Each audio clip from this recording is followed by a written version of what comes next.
最常见的咳嗽却有最多的误区，最简单的咳嗽却有最复杂的原因。我们真想不到说啊，这咳嗽有可能是便秘引起来的。中医专家为您缓解咳嗽出妙招，敬请收看。找健康之路，过健康生活，欢迎大家收看由无线级独家冠名播出的健康之路节目，我是季玉华。您看啊，咱们通常在咳嗽的时候呢，会用到各种各样的食疗方啊，甚至还会上一些小的中药材，比如说常用的叫川贝，你用过吗？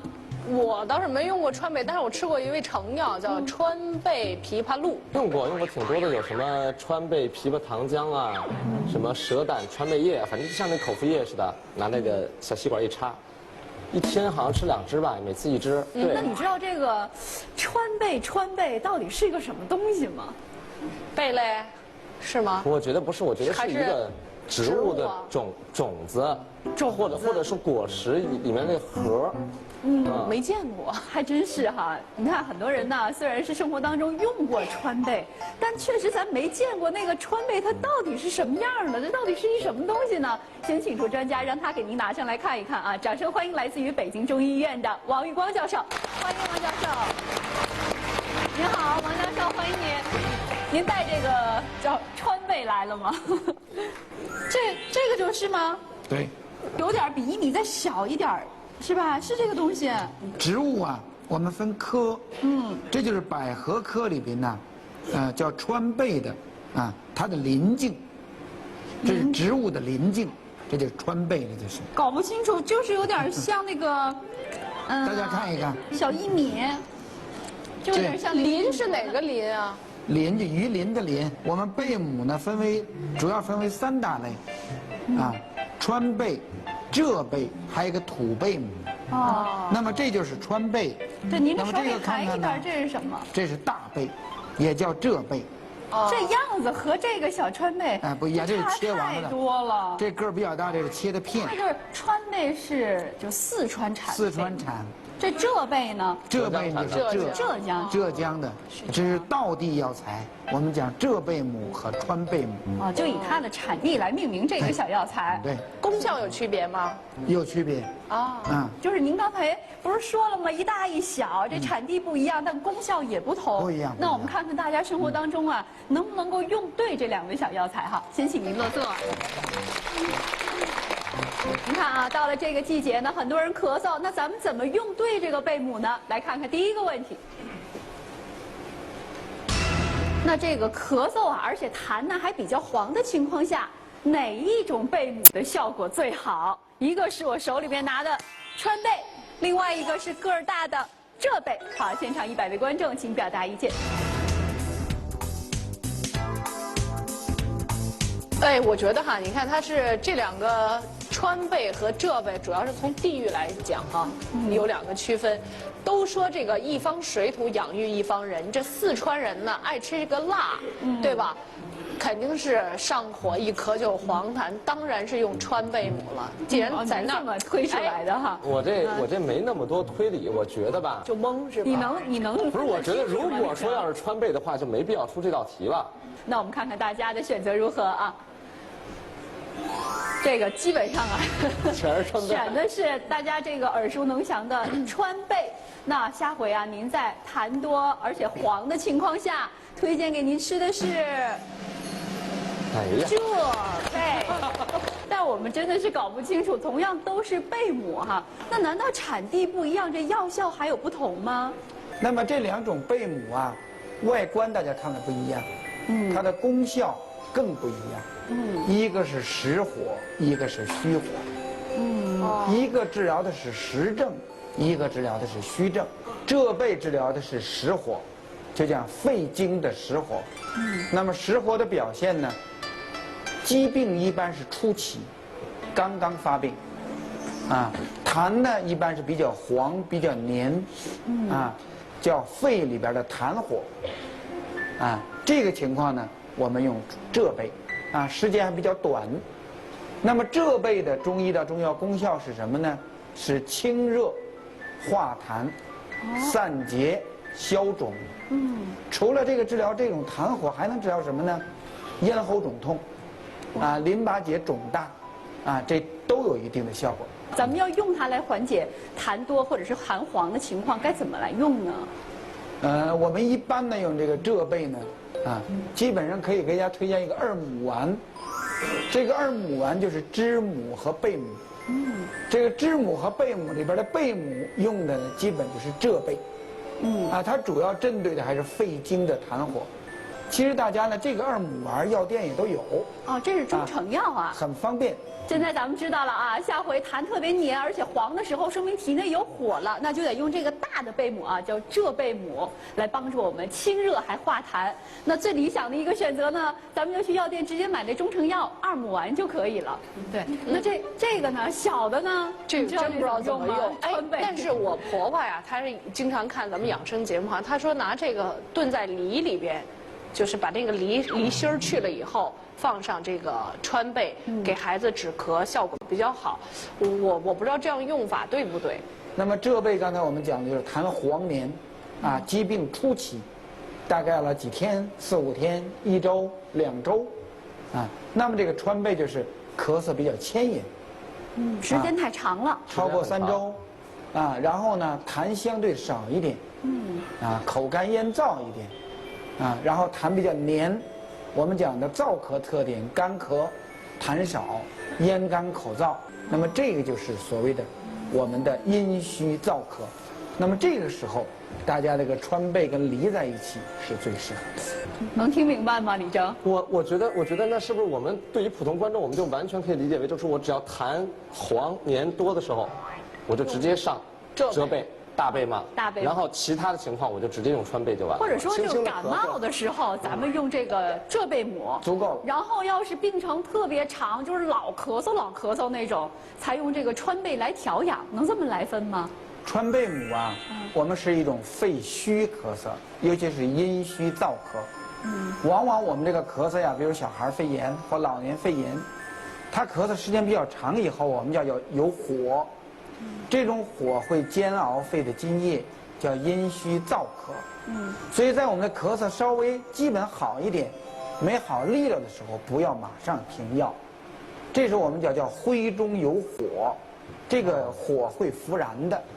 所以这个时候呢，还要用川贝呀，或者用点清热的药呢，再用一段时间，这样呢，能够呢对我们养肺、护肺是很有帮助的。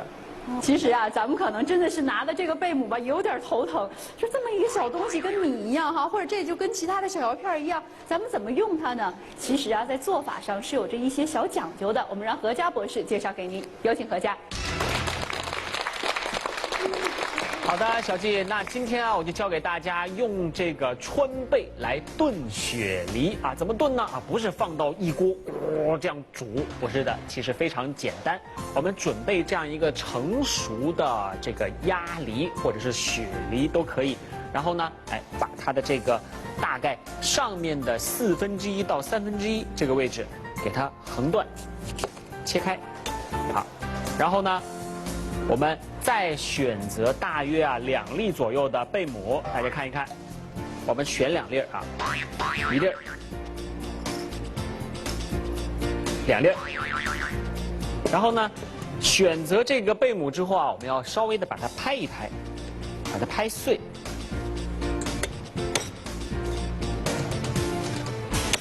好，那拍成这个小小的碎末。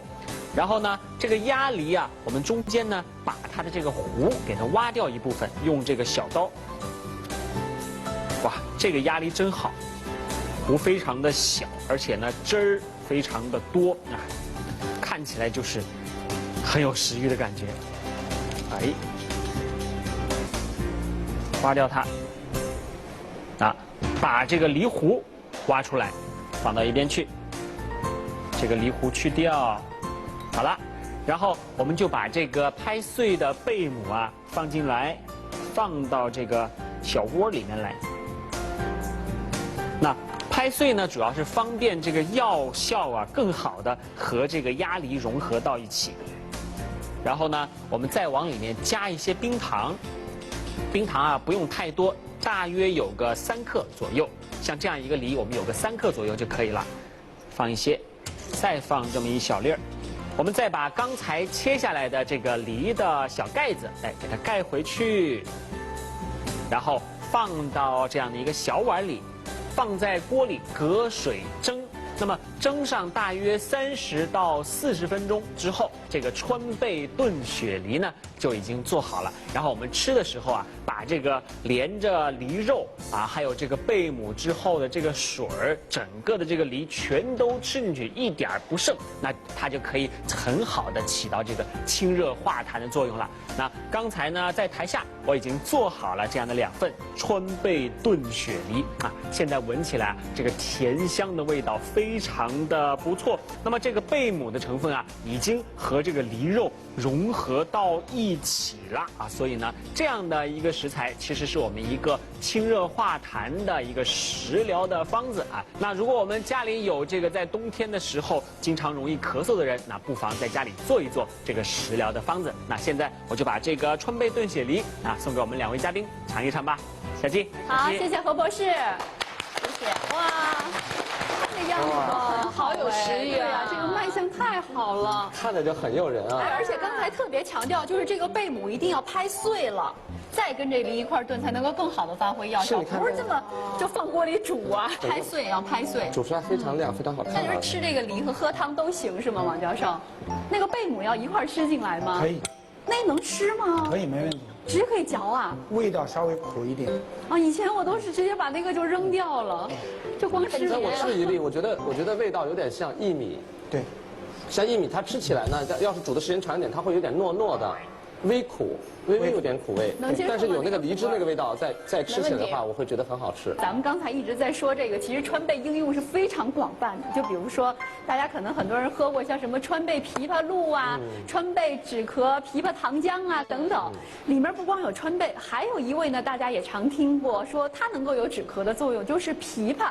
但是我们怎么能够用对这个枇杷呢？看看下一个问题啊。那枇杷的哪一个部分它是有止咳的作用的？植物分为果、核和叶。那现场100位观众先请表达意见。这是枇杷果嘛？我们经常在街上，尤其去那个农贸市场或者说那个果蔬超市，经常看到那个枇杷果。一进街放那旁边就写着清热化痰止咳。对，现在还真是卖东西的话，都会标上它一些药效，这样卖的更好，卖上更好哈。你觉得呢？我觉得这个果一般特好吃的地儿吧，往往会不入药。比如说咱们说这个杏，那杏仁儿。那不就是核里面的东西吗？而且还得苦的，它效果才好。我不赞成你的说法。你看咱吃的这个特好吃，也是果，它也入药。刚吃完。那我们来看看我们现场的观众能否分得清吧？啊，这确实有一点难了。那我们大部分观众选择的是果啊、核啊，那到底哪一个部分真正有止咳的作用呢？你要用对了啊！等一下广告，让专家来告诉你。无限极提示您：健康之路，精彩继续。最常见的咳嗽却有最多的误区，最简单的咳嗽却有最复杂的原因。我们真想不到说啊，这咳嗽有可能是便秘引起来的。中医专家为您缓解咳嗽出妙招，敬请收看。好，欢迎大家回到由无限极独家冠名播出的《健康之路》节目。其实到了这个枇杷果啊下来的时候呢，是特别受老百姓欢迎的，因为经常会说，哎，这枇杷呢有润肺止咳的作用，很多人也的确在吃枇杷果来止咳。但是到底咱们用它的哪一个部分呢？用的应该是叶啊！大多数观众都用错了，不是这个。分得这么细呀，这其他那2部分都没用，光用叶儿才行啊。我们这些中医药用药啊，是长期以来，我们中国人呢，用以身试药，来定它的功效。哦。基本上我们每一个这个药用部位，都是经过我们人体这种实验，最后才能够证实的。比如枇杷。那么它用的药就是叶。我们讲8叶的主要的功效呢，是止咳啊、化痰、下气、平喘啊、微苦、微寒、所以它主要的功效止咳嗽、消痰、定喘，啊，基本是它的功效。啊，我们知道它8叶一般是南方的水果，所以这个功效出自我们的《滇南本草》，是这本书里边记载的。它的果和核基本上入药之后没有什么效果。哦，所以我们选择的是叶。那您这么一说，那就省了去了这钱。那这个枇杷果卖得多少钱一斤呀？20多万。在北京怎么也得少个20、30。10大几块，20块吧。下来那件儿吧，就是15块钱，好像是。那我们以后就站水果摊边上，别人买果，我们就撸那叶子不就行了？也便宜，人家也不压分量。新鲜的枇杷叶呢，我不知道大家注意过没有？有一层毛。对，有一层小绒毛一样的，细细的。这个绒毛你用的时候非常容易，就在这过咽部的时候辣嗓子。所以我们中医药用药的时候，枇杷叶我们都给它治一下，炮制一下，把那毛去掉。我们叫治得加工一下。对，所以大家看到我们中药房那个8叶，我们都叫治8叶，大家看一看。哦，就是这样的哈，拿过来给2位嘉宾看一下啊，这是干的了。干的，对，治8炮制过的。而且上面好像有那个胶一样的东西，是吧？对。没什么怪的味道。你看，就是这种跟普通的那种叶类的中药没什么太大的区别，就像那个藿香叶，对，有点像那香叶。王教授，我想问一下，那这个就是怎么用啊？它是不是就是把这个碎片就泡水行吗？哗，开水一冲，代茶饮吗？是最方便的吗？这个泡水煲壳代茶饮效果就不好。一般得熬制了，得煎了。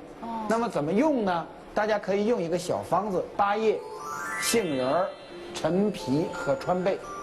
那么这个方子里边呢，8叶刚才我们讲过了，是吧？化痰、止咳，平喘下气。那么杏仁呢，这个大家也常用，它也是味比较苦的，它也是呢止咳，化痰。陈皮上节我们讲过，是吧？它可以燥湿化痰。那么川贝呢是润肺止咳化痰。那么这个方子基本上也适合于时间偏长的咳嗽，包括我们市场上卖的所谓的蛇胆枇杷露川贝枇杷露带露字的，大家以后也可以记住哈，就带露字的，基本上这个咳嗽时间偏长了。它一般情况下也有燥的成分在里边，包括这个露包括这个膏这之类的，一般治疗是咳嗽比较长的，比较虚的，我们一般用膏剂来用露剂呢来润肺，来补肺，大家记住这个概念，选药的时候可能更方便一些。其实实在搞不清楚，咱们就最好到中医师那里哈，去让中医师帮助您来调整。而且有的时候吧，咱真的是面临着那个一大堆的药选择的时候，我们就是蒙头转向的。那咱们看看下一个问题，帮您明确一下。那咳嗽痰多的时候，我们不推荐您吃哪一种药呢？是甘草片、蛇胆川贝叶还是双黄连呢？现场100位观众，请表达意见。其实我都用过，这个算这种常见药吗？吃过甘草片儿，蛇胆川贝没吃过。经常吃这个，经常。对，甘草片儿吃过，双黄连感冒的时候吃，咳嗽的时候没吃过。反正你吃的比较多的是甘草片儿，对，你是3样都吃过，我都吃过，所以搞不清楚痰多的时候不推荐哈，也就不建议大家要吃哪一种。我们看看观众们的选择啊。大多数观众选择的是蛇胆川贝叶和双黄连。这个为什么选择哪位观众选择的是双黄连？请举手示意我。因为我一咳嗽什么就吃甘草片，一般不吃什么叶。不吃什么叶？为什么不吃什么叶呢？不方便，我老说这片搁嘴里就可以了。更方便一些，您觉得哈？对啊。那咱们来看看，真的要是您痰特别多的时候中医建议您最好不吃哪一种药呢？答案是甘草片儿。这还是大家吃的最多的一种药。对呀，这甘草片真的是效果特别好。那么复方甘草片呢，它里边一个主要的成分呢是镇咳药。那么所以大家一定要记住，痰比较多的时候，一定要慎用镇咳药。这镇咳药怎么不行呢？不就是为了止咳吗？我们这个咳嗽首先明确，任何哪种咳嗽都是人体的一种防御反应。只要你这个咳嗽不厉害，是轻度的，根本不需要用镇咳药。除非你这个咳嗽特别厉害，严重影响了你的生活和工作，这个时候适当的用镇咳药。那么这种镇咳对于痰多的时候，尤其要慎用或禁用。那用了会怎么样啊？比如我有一个病人，60、70岁了，是一个慢支，经常的一到冬天他就咳嗽，痰还比较多，而且痰量相当的多。那么他就吃这个镇咳药，而且量呢，因为他咳得比较厉害，用的比较大，结果咳嗽止住了，但是痰出不来了。痰出不来以后就明显的憋喘，就相当于本来咱是想通过咳嗽这力量把痰给排出来，您好嘛，您不让他咳嗽了，那痰可不就出不来了吗？这甘草片里边含的一个主要成分就是可待因。这个可待因呢，大概它也相当于是一种吗啡的大概1/10的作用。它就是一种镇咳。那么这种镇咳除了这个把我们这个正常的生理的或者病理的这个咳嗽反射抑制以外，还有一个最大的问题，它具有成瘾性。时间越长，大家我不知道吃过甘草片没有，那么它就要加量，不停的加量，然后它的效果会逐渐的下降。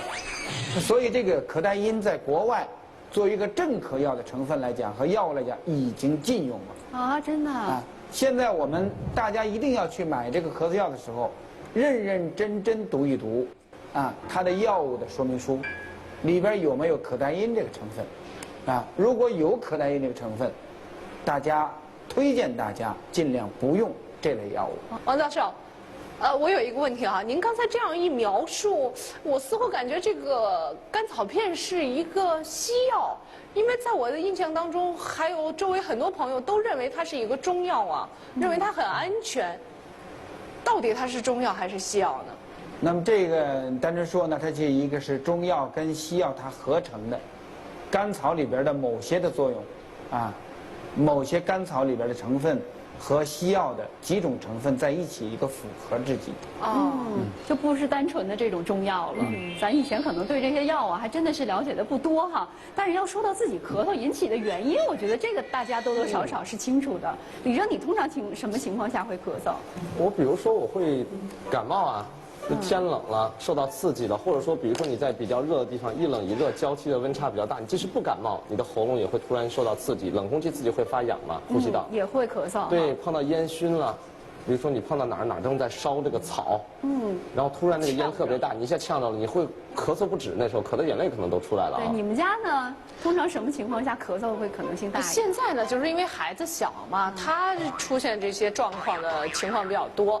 小孩呢，我特别有一个感觉就是这个孩子不能吃多了，一吃的顶着了积食的时候呢，特别容易出现这个咳嗽。咱们再问问观众，除了刚才2位提到像感冒或者是吃的太多了、积食了有可能会引起咳嗽。通常什么情况下您也会咳嗽？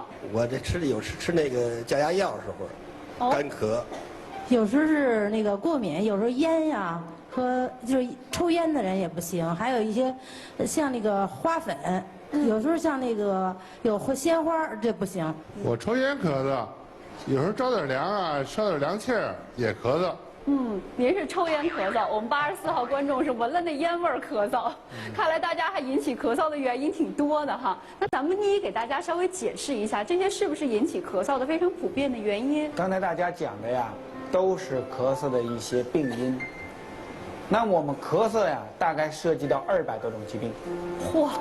这么复杂对，咳嗽在我们大医院的门诊不管是呼吸科别的科，在整体的门诊量里边，咳嗽的门诊量是最大的。那么咳嗽涉及到200多种疾病，那么主要什么疾病或者什么病因会导致咳嗽呢？第一个最简单，感冒。感冒大家都会咳嗽。第二，肺炎也会咳嗽吧？大概还有10%到15%原因找不到。这个找不到的我们叫不明原因的慢性咳嗽，现在在临床中也特别多见。那我们中医在2000年前，就《黄帝内经》时代，它有一句话，我觉得现在呢经常被人引用，叫五脏六腑皆令人咳，非独肺也。什么意思呢？就是咳嗽不光是肺的病，其他的脏腑、其他的五脏六腑跟咳嗽都有关系，甚至会成为咳嗽的主要原因。比如说呢，您见过有什么特别特殊的病人吗？咳嗽跟我们的情绪有直接关系的，一个女性的40、50岁，最近呢工作特别忙，然后感冒之后大概牵延了3、4个月，咳嗽也不好，每天晚上睡不着觉，而且基本是以干咳为主，有一点点痰，那个痰呢就卡在嗓子这儿出不来，然后嗓子这儿堵，胸闷，烦，双胁胀得厉害，吃不下饭去，一咳嗽浑身冒汗，然后口特别苦，然后这种情况下基本就用的清肝火的方子。那么几副药之后呢，随着这种肝火下去，它这种烦也没了，胁痛也没了，那咳嗽自然就好了。那我们中医讲叫健咳修治咳，健痰修治痰，目的是要找它的病因，找它的病机。就说那种特别容易发脾气的人，他一生气，然后自己还愿意咳嗽是吗？这个实在是，这有什么关系呢？怎么脾气大呀？脾气不好就爱咳嗽。咳了半天。其实我们不是说又发火而咳嗽，而是他咳嗽的时候伴有肝火的症状。大家反过来理解。不是由于呢我们这个肝有病了，又上火了咳嗽，而是他发病的时候，它伴随的有我们肝火的症状。你看嘛，其实也就对应着，要是脾气特别不好经常爱发火，同时还总咳嗽，这可能就要调调肝了，是这意思哈？对。那这时候咱们得又咳，又得止咳，又得调肝，有什么好的东西呢？我们倒推荐一个药，叫芦荟。芦荟这好像一般都是用来美容的。女性美容可以用它，生用，主要用芦荟汁。用药用的话，就是内服的话，它是苦寒无毒的，它清热解毒、清肝火的力量比较强，相应从饮食的角度、食疗的角度，用芦荟治疗肝火的咳嗽是比较恰当的。那就不是外用了，不是拿那个贴脸上哈，主要还是用来吃的是吧？那吃的时候，咱以前吃过那个凉拌芦荟，你吃过？就好像就把里边的那一层肉给它挖出来。那咱们现在用这个鲜芦荟也是同样的做法吗？可以，就吃鲜的。可以。这个方法倒是挺好的，又美容了，同时又把咱们这个脾气给降下来了。这个是您提到了因为肝所引起来的咳嗽哈，或者伴随出现的症状，还有没有一些特别奇怪的也会引起咳嗽的原因？还有一个咳嗽呀，刚才小林讲过了。其实我们老人、小孩有一个特殊的一个症状和症候，就是我们的便秘，就大肠的传导功能失职。它有一种特殊的咳嗽，我们往往把它叫大肠咳。这个好像可能很多观众就不见得理解了。咳嗽是上半截的事儿，那便秘是下半段的事儿，这哪儿都不挨哪儿的，怎么这两者之间也有关系？中医理论认为肺和大肠都是阳明经，肺是手太阴肺经，那么这个大肠是阳明经，那么这个肺与大肠一个是太阴，一个是阳明，它互为表里。那么互为表里呢，它就有一些生理上的它相连，但是通过我们观察咳嗽、卡痰，包括喘，肺跟大肠是直接相关的。很多咳嗽时间很长的人，他往往肠道的传导也不好。那么大肠的传导不好以后，它往往引起那么咳嗽和卡痰的相应的一些特征。这是谁引起谁呀？是先咳嗽后便秘，还是先便秘后咳嗽了呀？互为影响。都会相互加重的。对。这个有时候还真得是找明确的原因。有的时候我们真想不到说这咳嗽有可能是便秘引起来的。那刚才既然提到了，我们找对原因就要对症来解决问题，用什么好办法来缓解这方面的咳嗽呢？看下一个问题那咳嗽的时候，同时您又伴有大便干燥，咱们吃什么能够缓解呢？是枸杞子、葡萄籽儿还是萝卜籽儿呢？现场100位观众，请表达意见。刚才一说，由于这个大便干燥引起的这个咳嗽，我当时就在想，是我应该先镇咳呢，还是先应该通大便呢？有点难啊。还是2手都要同时抓呢？这好像2手抓，你说怎么抓呀？对呀，无从下手。哎，但是我知道这个萝卜咱们都是顺气儿的，一般都说是。通的，通的，哎，这萝卜籽儿是不是也有同样的功效呢？气儿通了，这个大便也就通了呀。你们家用什么方法？但你不还得补吗？你要是那样子气血还两亏，我觉得也得需要补气啊。你像枸杞是补气的，那需要补气，然后你的不那么虚了，然后自然而然你的大便也就大便干燥和气虚两亏。脾虚的那时候才造成的大便干燥。你要越来越专业了。脾胃和了，它自然而然就消化就好了。它真是有这方面原因，有时候毅力不足。对。那我们来看看大家是否能够选得对啊？大多数的观众选的是萝卜籽儿，那是不是？哎，你又咳嗽又大便干燥，吃萝卜籽儿更好一些呢？等一下广告，让专家来告诉你。无限极提示您，健康之路精彩继续。从咳嗽到咳喘，有哪些因素让我们的身体开始走下坡路？肺功能已经有一些退化了。对症下药，精选食材，中医专家为您缓解咳嗽出奇招，敬请收看。好，欢迎大家回到由无限极独家冠名播出的《健康之路》节目啊！咱们刚才跟大家提到很多引起咳嗽的原因，但有2点啊，有点怪。一个是脾气不好，有可能会咳嗽；另外一个是大便不好，也会引起咳嗽。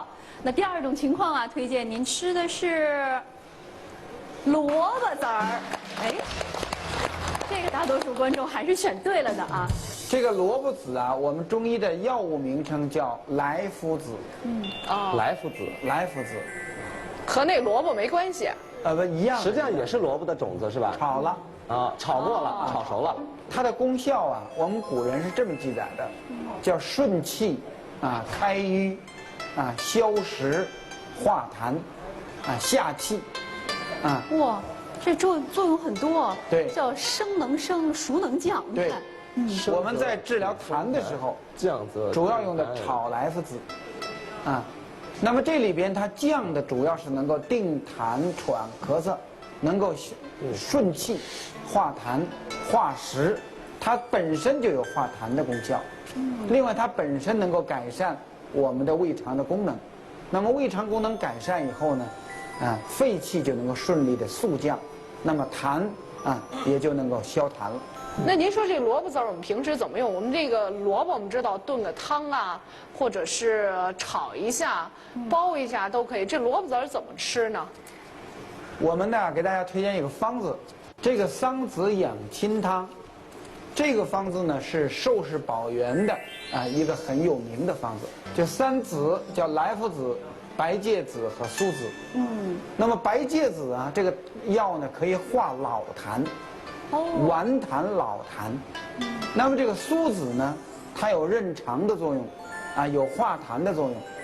另外，这个方子到目前来讲，我们治疗老年的这种伴有便秘的腹胀的这样的咳嗽痰比较多的痰咳的，是我们经常用到一个名方。